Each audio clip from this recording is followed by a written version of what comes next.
के हवाले से अक्सर ये सवाल होता है कि आया इसमें शौहर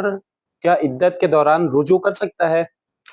अज़ीज़ान गिरामी देखिए तलाक़ खुल जो है वो तलाक़ बाइन शुमार की जाती है, यानी जिसमें इद्दत के दौरान शौहर रुजू नहीं कर सकता।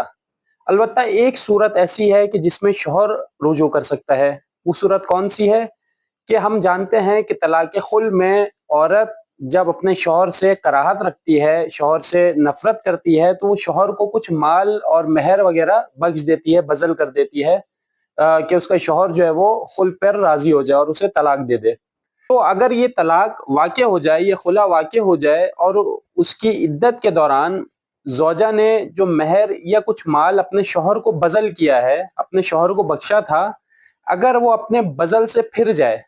यानी कहे कि मसलन मैं अपना हक महर तुम्हें जो मैं तुमने मुझे दिया था मैं वापस नहीं देती, या मसलन मैंने तुम्हें हक महर माफ नहीं किया, या मसलन जो रकम मैंने तय की थी कि तुम्हें दूंगी वो मैं नहीं देती, या मसलन वो रकम मुझे वापस आई है, किसी भी तरह से अपने बजल से फिर जाए, खुला के एवज जो माल उसने दिया था उससे